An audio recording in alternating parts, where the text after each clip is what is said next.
Hello, everyone. I hope everyone has had an excellent week. I thought everyone would like the new background and everything that I got going. So, now that we are at the good part of the evening, I wonder how everyone's week went. I'm hoping that I'll get plenty of time to interact with you through the comments. Okay, so first on the agenda, where are we at with the seat count? It has been a slow burn, this one. I think that this is one of the slowest burns I've ever seen for an election count tally. But here's where we're at. I think you should know because I'm telling you now, this one definitely has kept me on tenterhooks.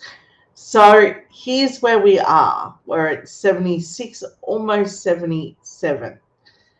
The Liberal Party has 57 and possibly 58 in Deakin. So that's just for the House. Now, as you can hear, I have a cold, which is typical when you have teenagers. Don't have teenagers, my best advice. No, do. They're entertaining. Um, how well is everyone hearing me? I'm going to do an audio check. You should be able to hear me pretty well. Um, my mic isn't working and I can't figure out why. And I even have a teenage child to try and figure out what I'm doing wrong. Okay, so now that we've had a look at that, this means a majority. It means also that a speaker is going to have to be appointed.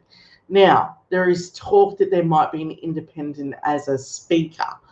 Now, if that's true, that's to keep as many ALP votes on the floor.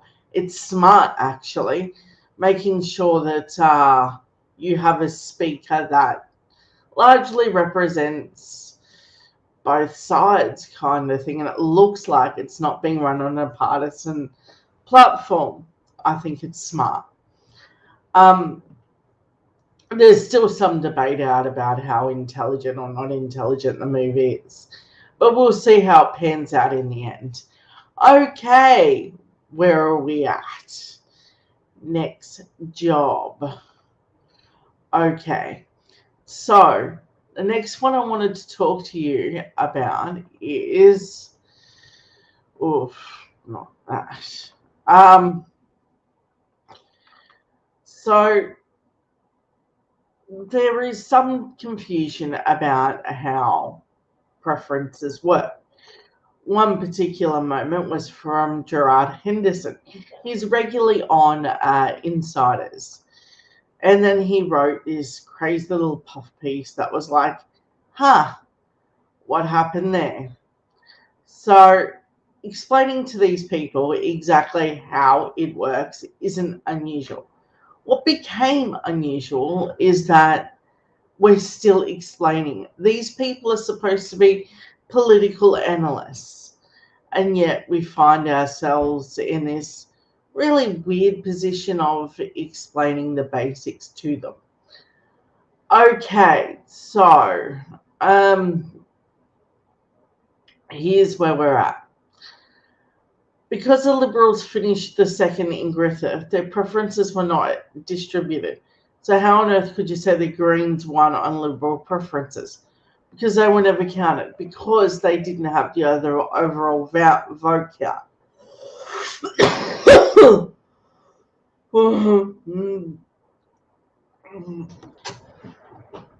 Deceiving at its best, but this is what Gerard Henderson does. He's not honest. He's not an honest player in any of this.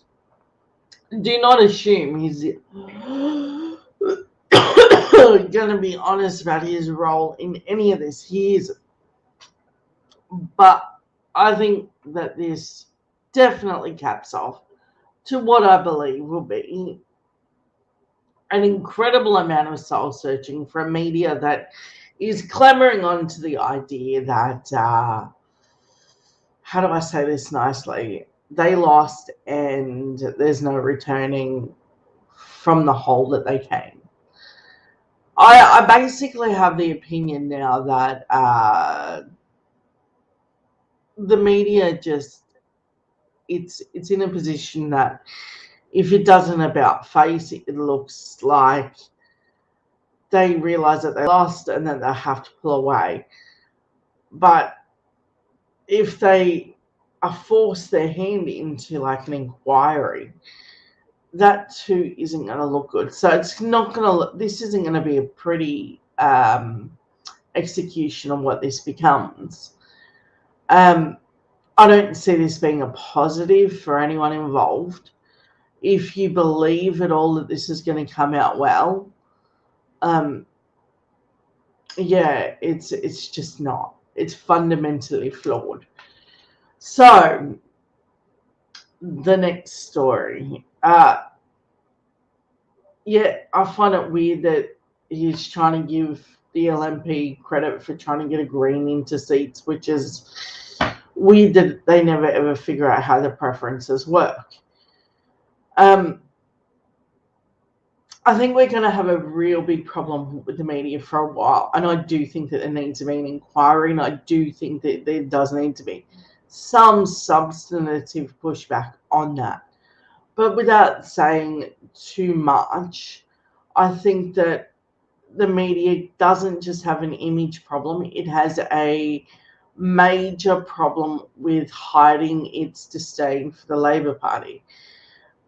I think the problem that we're going to be facing with down the next decade is, even if an inquiry was held, how do you hold a private entity like Channel 9, 10 or 7 without some sort of fairness doctrine like the USA did have?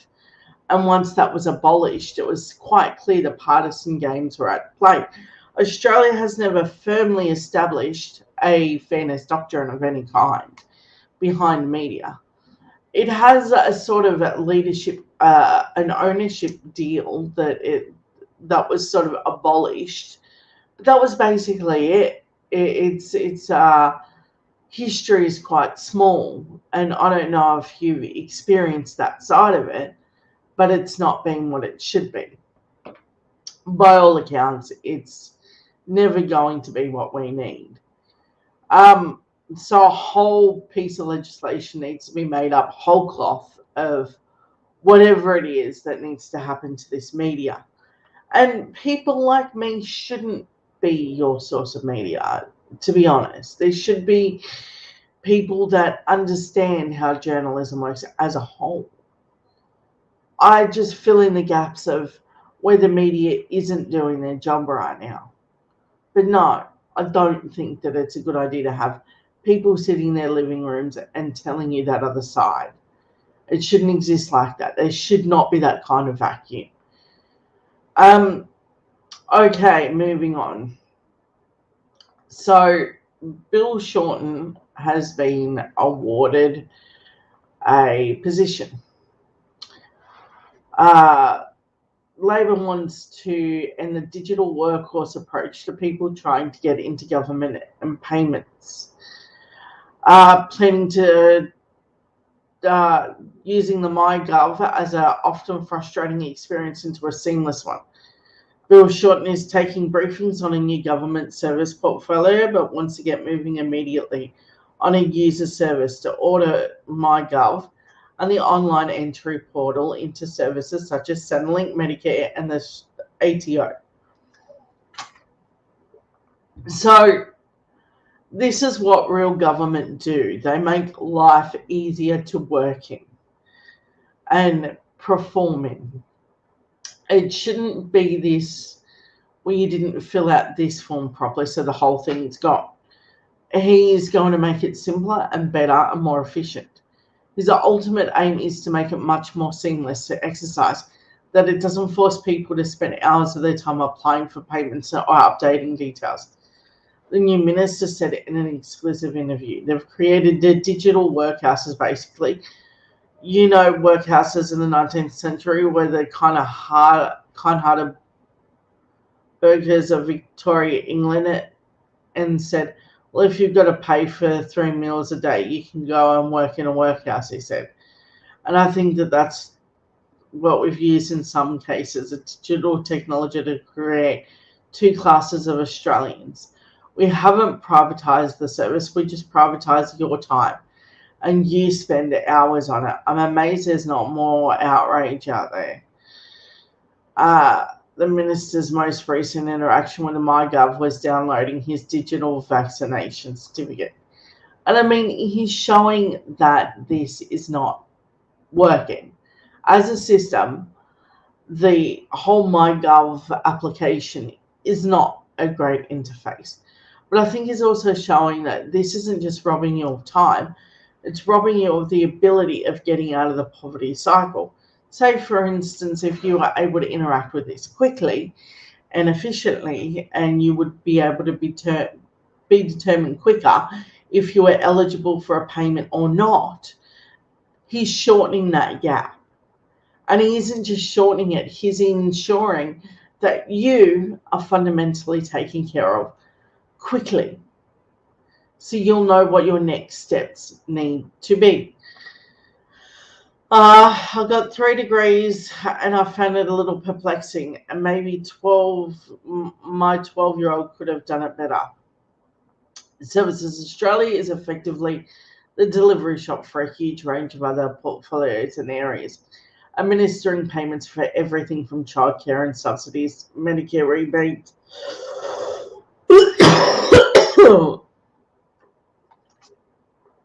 Sorry, this cold is getting me down. Disaster relief, paid parental leave, along with other traditional welfare payments such as pensions and job seeker. Now, there is this push to look into job seeker, which I have no doubt that he's going to. I have every hope that this is going to be the most incredible thing that we've ever seen. But we'll see how this thing pans out. So, next up, I think you're going to like this one. This is Chris Bowen talking energy.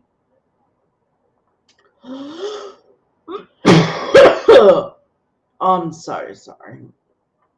Okay. Talking with Minister Husic, basically many times a day. Minister King, Treasurer Chalmers and I are talking with Minister Husic, basically many times a day about these issues. We're managing them very actively. As I said, the gas supply guarantee has already been activated and has already had an impact, and I'm working very closely with my State and Territory Energy Minister colleagues. But advice from the previous government, which Angus Taylor's been happy to give out, and I noticed Peter Dutton has been giving out, is about as effective as advice from the captain of the Titanic on navigation skills. I mean, their 9 years of denial and delay has ill-prepared our country for this crisis. I'm not blaming them for flooding in coal mines or for the Ukrainian situation or for coal supply issues. What I am blaming them for very clearly is a lack of a coherent policy framework. Renewable energy is the cheapest form of energy. Storage and transmission, with more storage and transmission, we would have been very well placed to deal with this crisis. But because of previous government's stop-start 23 energy policies and lack of embracing the technologies of the future, our country is ill-prepared. But we'll be, in the circumstances we're in, we're managing it very actively. And I'm very, as I said before, very pleased with the level of cooperation and responsiveness I've had from my state and territory colleagues. And that is what's happened today. So Peter Dutton took to the podium, and Angus Taylor and David Littleproud, they all thought that they were like trotting out this unison message that in 2 weeks in government, it's Labor's fault on energy prices. On what level, on what world, on which universe does that exist? The climate change deniability is something that they're going to have to deal with. The LNP, and they're going to have to deal with the realization that they are responsible for a lot of this.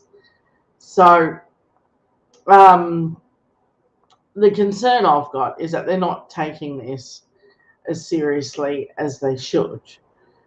And they're doing their typical posturing. Oh, it's always someone else's fault. It's you could never possibly blame the LNP for something that they've actually done. And I think the sad part is that we're in a position where it might actually work. The fact that Chris Bowen had to go to a podium and say, hey, you know that thing that they're trying to blame us for 2 weeks into government, gas prices? Yeah, that, you've got it wrong. No media corrected it, Peter Dutton or David Littleproud or anyone of that nature. The fact that I just had to play a video of Chris Bowen calling this out instantly. I mean, you have PVO on Twitter, posing as this, how dare they kind of mode, but did he really go on air and say anything? No. To the wider public, is he telling them, hey, no, that just doesn't fly here? That's part of the issue, is that the LNP are let off the leash and they're allowed to make any bold claim they like 2 weeks into an ALP government. Oh, it's their fault if gas prices are crazy. They sat on that report for 9 long years, knowing what was coming down that pipeline. They knew precisely, and they were going to use it as their political weapon, how they saw fit, win, lose, or draw. So it would be Labor's faulty flavour won. If they won, they'd be like, oh, well, I just didn't know. And then there would be the third thing that they would do. Deny at all costs that they had anything to do with any policy surrounding gas prices. Here's the thing. You cannot tell me that it was responsible to walk around and tell people, hey, we've got a gas plant here that is not funded, for instance. It does not show any viability for the Australian public. In other words, they weren't barring the amount that was being imported overseas before our own people got access to that gas first.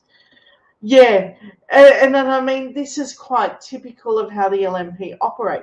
They leave this typical thing where they will leave little bombs behind it. Now, this is the first one I've seen where it has ultimately tried to detonate, and I'd imagine that there's going to be many that they left, and then they can later point back and then go, oh, you gotta blame Labor for this one, right? And I mean, the $1 trillion of debt, watch how they're going to spin that. This isn't the first time I've caught this kind of thing. The part that disturbed me the most, now here's the part that got me, is that there was no media pushback. None. Zero. Chris Bowen had to take to a mic with his own press corps, his own friendly press corps to say, hey, no, that's not right. So he had to use his own lot of people, not one proper media outlet. If you had looked at the back end of that video, it was from the Australian Parliament House. Are you insane? Not one piece of media wanted in on that first? No, because they're not interested in the truth. They're interested in a narrative. There's the clear freaking difference. How many times, I'll take a stab at it, did you see a interview with Albo, for instance? And every time, the moment that Scott Morrison appeared anywhere, doing absolutely nothing, would they just straight cut from Albo, go to the LNP. This is basically the same tactic. They're just ignoring anything that's happening right now because that serves the media purpose. I shouldn't be able to be here to fill in the details, which the media is not picking up. That shouldn't be a thing. They should be doing their job fairly without bias or prejudice of any kind. I shouldn't know if they voted red or blue. I shouldn't know if they are buddies with Peter Costello or not. I shouldn't know that a former treasurer can own that media. None of those things should have been able to happen. There should be a clear separation of media from government. There should be no nice dinners and functions for them to attend to, LNP dinners. None of that sounds free, fair, and balanced. It's so unbalanced at this point that I don't think you can unring that bell. Watching this was one of the worst catastrophes I've ever seen. But they can't reverse this now. They can't just stand back and reverse this. So there's either one or two things that happens now. When they front a media commission and it's put to them, hey, this looks really, really bad. And what you did was so horrendous. It messed with our democracy. Dude, you can paint this 50 ways from Sunday. It's bad. Even if, here's the thing, they played their cards so strong for the LNP that they couldn't hide their disdain on election night. Case in point, hiding the teal seats.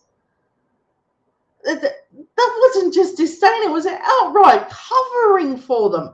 And they have not improved their groundwork. I want to see the groundwork swell to an unmitigated moment of just freeing them from whatever it is that is holding this shit show of a media up. And the thing is, they touched my ABC. Now it's personal. The LNP media failed to win them the election. They've all been found to be frauds. Exactly. And that's part of why I'm so upset. It shouldn't be someone like me sitting behind a computer saying to you, hey, this is the real other side. This is what the media isn't showing you. That shouldn't exist. There should not be a partisan position where the people need to tell you what happened in that week. There should have been someone at Chris Bowen's door saying, what happened here? Is Peter Dutton right or is he wrong? That's not what happened. What happened is Chris Bowen got his own presser put together with no media that was mainstream at it. Oh, what? If that happened to Scott Morrison, oh my God, they would have been crying the house down. They're not even good enough to be honest players in this. Gut all of these organisations that are calling themselves media. Have this Royal Commission. Yeah. And that this is so true. The LNP thought money could buy them love. And it backfired spectacularly. This wasn't just a one-off shit show. This was a continuing back end from 2019. Now, 2019 should not have gone down like that. There should have been fair players on each run. But it just didn't go like that. No. It got worse when you thought that they were mean to the ALP. Let me tell you a little story. They were outright blackballing the Greens. Now, you know me, I'm not the biggest Greenie in the world. No, the media isn't relevant. Not the way that it used to be. I talk about the Saturday paper and Crikey and a few others. Michael West, Friendly Geordies. We're filling in gaps that we never ever should have had. There is now a vacuum of this information that you should be getting. This should not have gotten this bad. But here's my problem with all of this, is that we've reached now a point without a Royal Commission or without legislation that, Labor was king of the media using Twitter, and they're very effective at that messaging. That's where I'm pulling most of this from. Sorry, I was still got a cold. Teenagers, who guessed? So the laws that I think need to come into play is something that the Americans had and no longer do. When the Conservatives got in power, there was a thing called the Fairness Doctrine that made sure that the media was fair players in the ecosystem of media. Australia really hasn't had anything like that. And There are these outsources, and now it's so vacuumized that we pick up our media from Crikey, the Saturday Paper, and Michael West, and then the other side goes to the mainstream. But here's where they really gaslight you. Do you want to know how much they've gaslighted you into this? They will still run around and the conservatives will still say to you, oh no, they're all left-leaning media. No. Go on LNP webpage anytime. Ask them their opinion on the ABC. Ask them their opinion on Channel 9 or 7. They will full-blown gaslight you to go, oh no, it's all the leftist media. It's shocking to watch. I don't want them to be left or right. I just want them to tell me the damn news. I want them to be fair players in that system. I don't want them to have a little mantle for Albo, and I don't want them to have one for Peter Dutton either. I want them to call it like it is. Hell, if any of them stuff up, I want them held accountable. And that's why when they're talking about ICAC and how close they are and all that kind of work, it's hard not to feel impressed because Labor is 110% for making this look a lot better. The very fact that the moment that they took office, the LNP, our corruption levels rose significantly. We were behind some very third world countries. I know, shocking, isn't it? That we become like 50th in the world for the least corruption. We went from having a standing in the top 10 for having the least corruption. So now we're up to 50th. It's appalling. And there's no reason for it to be like this. It's corrupt to its core. Without Clive Palmer's money and without the media to fully hide behind, the LNP wouldn't win a damn seat, even in the most bluest blue seats. How do I know that? I don't know. Go and ask those Teals that won. Because they beat the system. They didn't just beat it. Do you know that the Greens even won a seat off them? They performed so badly. And they blackballed the Greens so badly in the media that the Greens were able to snag a seat off them. Now tell me that that's not insane. That they had all of these tips for him. How they basically wrapped up the election for him and tied a little bow on it. And then he still couldn't sell it. And it's such a, people power overruled this. You used your pencils to send not just a strong message, you sent it in such a way that I'm going to show you this. Check out this.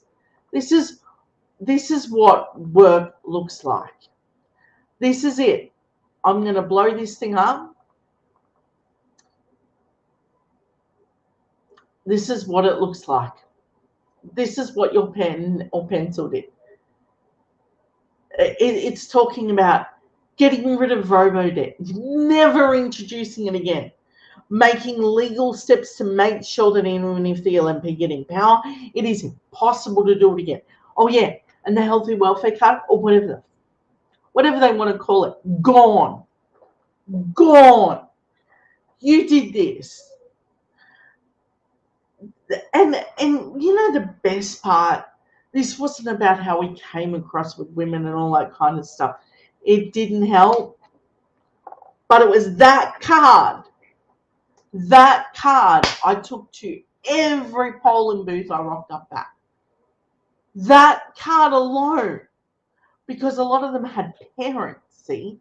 And the more I'd tell people in my age group, hey, you got parents, right? They're alive, right? And they'd go, oh, yeah? I'm like, well, have I got a story for you? Do they enjoy it? No. Yeah, exactly.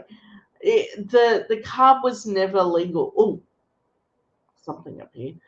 The card was never ever legal.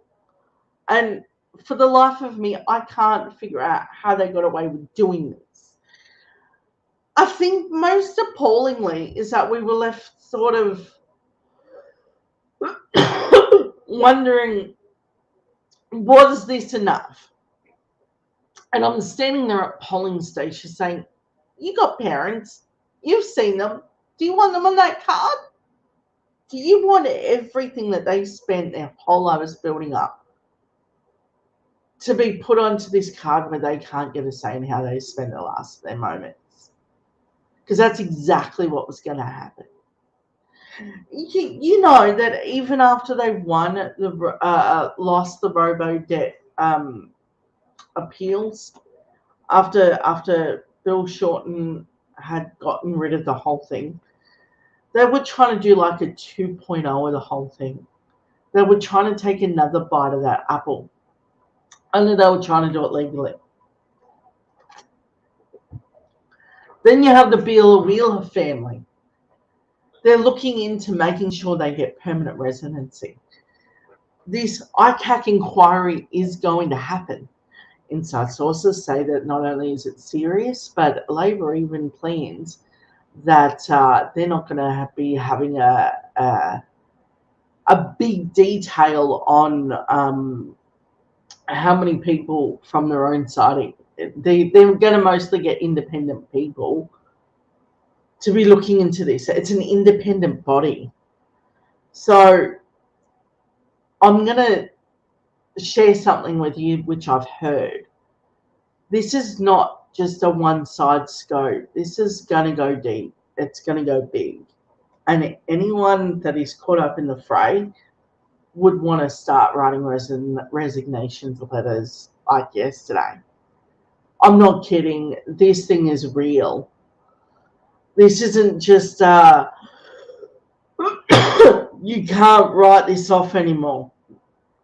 This inquiry can't be done. It's seen as a kangaroo court. Scott Morrison cannot go to a podium and then say, this is some sort of kangaroo court. Because it won't work. It won't work because this thing is going to suck things up whole. And some of the information they've got is quite damning. We've only got like the surface level stuff.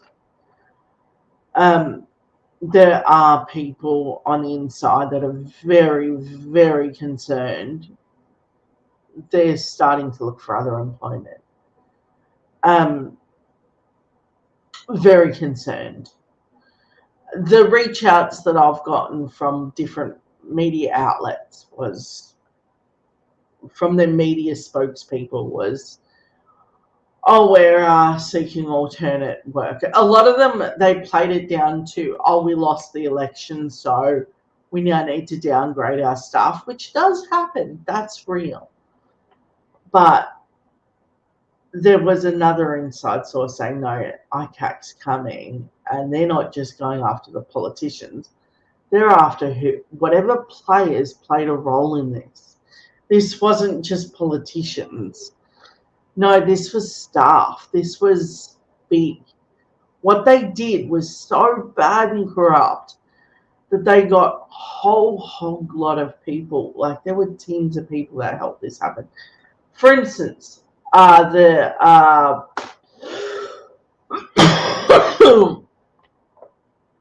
me,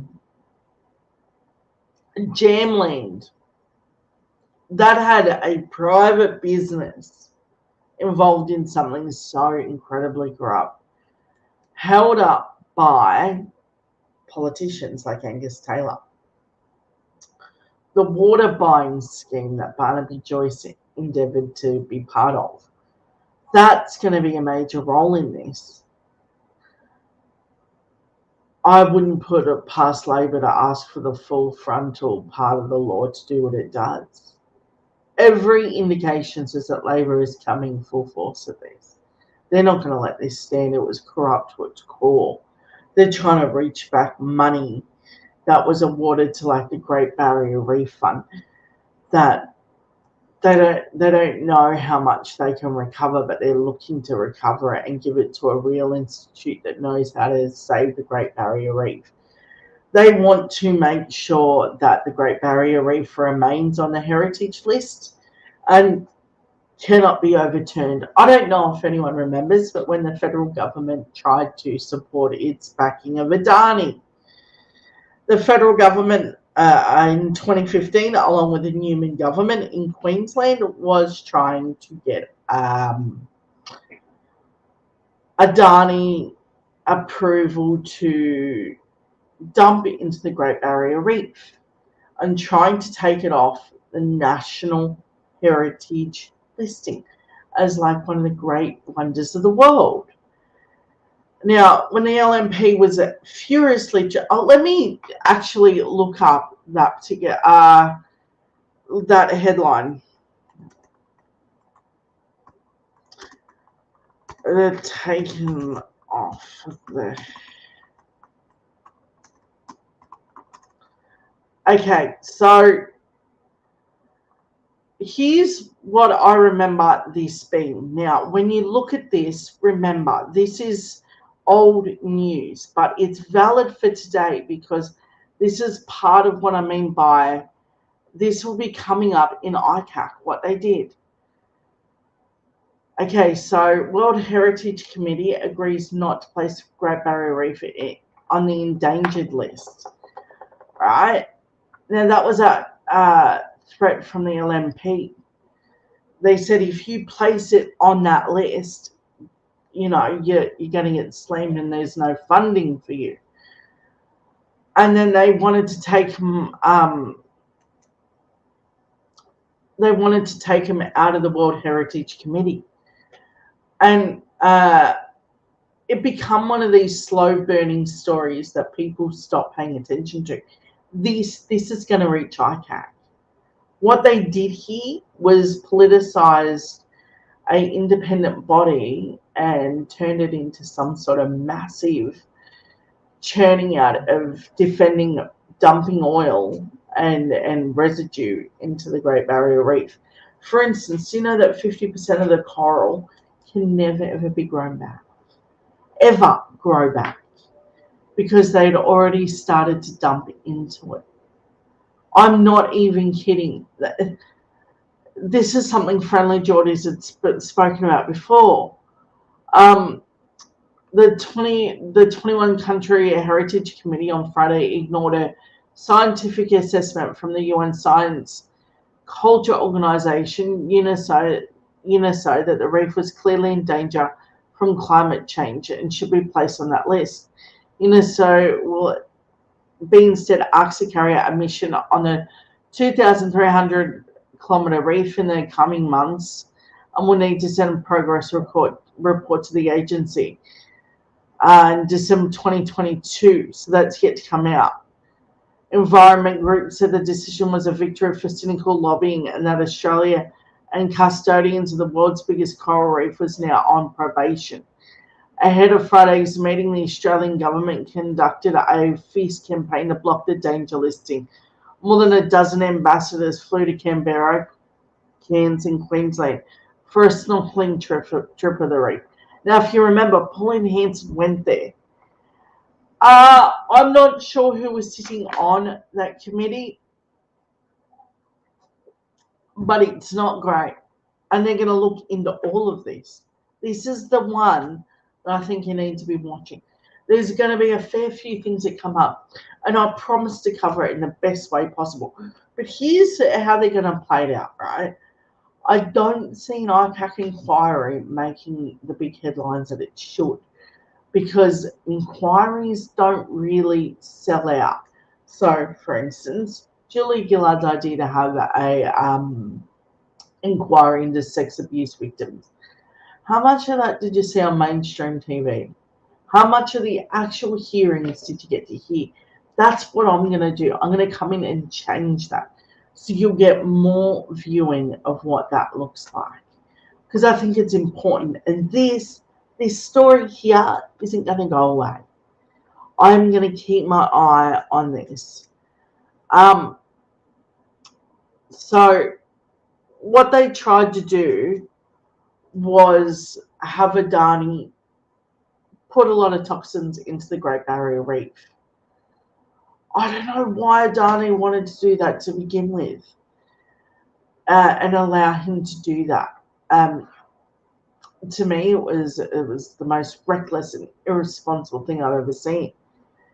Okay, so if you have a look at this, okay, so here's some of the board members. A document tabled to the committee earlier this week showed that other members of the committee supporting Australia were St. Kitts and Nevis, Ethiopia, Hungary, Mali, Nigeria, Saudi Arabia, Oman, Bosnia, I can't say that one, Russia and Spain. Okay. So, exactly. The Great Barrier Reef is one of those things was in real big trouble and still is. Do not think that I've taken my eyes off the really, really big stories. This is one of many. There's a Biwheeler family that I'm watching to see that they do get the residency they were promised. There's the ICAC inquiry. There's this, what happens here, and see what money they can claw back. There's how they go out shutting down a healthy welfare card. We'll see how they really go out doing it and legislating it so it can never be revamped. There's looking at JobKeeper and JobSeeker. Now, there's going to be a major review into that. Inside Information has sort of stated that there will be movement on that as soon as the inquiry is done. But here's the spin on it, is that if they do end up raising the rate, they're not going to say it's that they always planned it like that because they didn't go to the election saying that they would. They're saying that the committee came up with the idea to raise it. Now, this takes a lot of fire out of the LNP's tails by saying ALP broke their promise and said that they wouldn't touch anything and yada, yada, yada. Now, Labor did that because every time that they've promised to do this, it hasn't gotten them very far. There's very little political capital to be made out of doing that. Weirdly, all the polling suggested that people want it done, but they didn't really want it to be like the key policy. So everything that I'm looking at right now suggests that this thing is going to be big. Look, there's a lot of work to be done. I'm not going to spin it every which way I can and say that this isn't there's a lot of moving arms and a lot of talking. There's a lot of committees that are going to come up with a lot of stuff. You won't hear of the ICAC committee until much later down the road. Why? Because to make it fully independent, you can't rush that. So be aware that our eyes are still fully on all of it. All right. So there's one more that I wanted you to see. Oh my gosh. So here's something that I wanted you to see before we ended our night.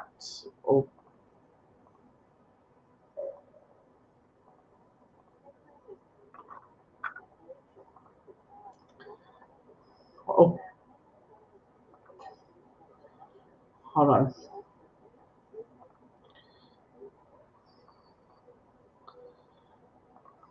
I thought I did tee it up and I didn't.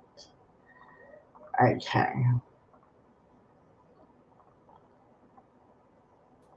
Tasmania's 2018 state election supercharged long-standing concerns about how much voters knew about political donations. The ultimate winner, Will Hodgman, vowed to make the system more transparent. That will forever do what is in our state's best interests at every single turn. 4 years and 2 premiers later, the Tasmanian government has tabled a bill to do that. Well, we've consulted on our legislation. We've gone through an extensive process. At the moment, Tasmanians go to the polls with little transparency on donations. They're only disclosed under federal laws, which reveals contributions over $14,000 up to 19 months after an election. Under the proposed changes, all donations over $5,000 would have to be declared. That includes cumulative smaller donations.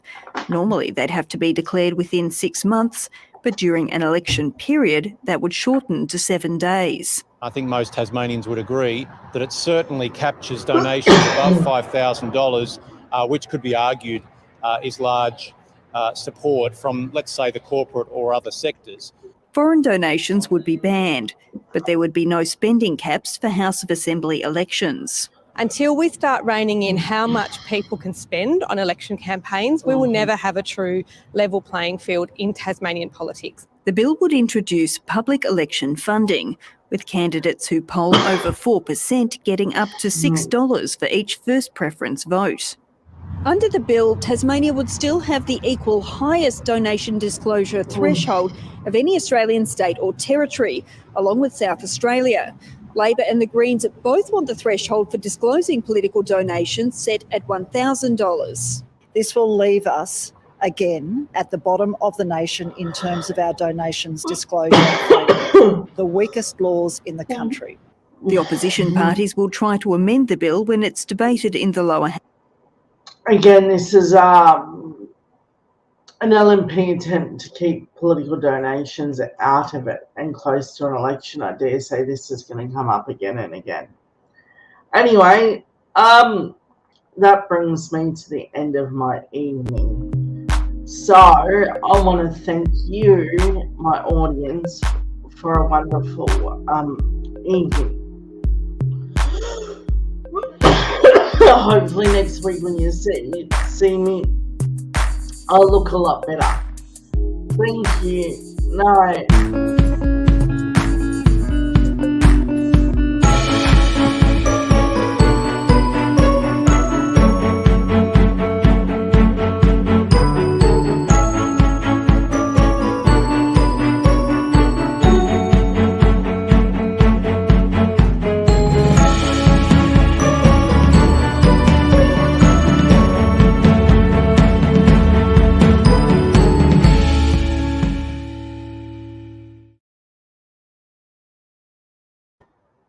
See you next week. Have fun.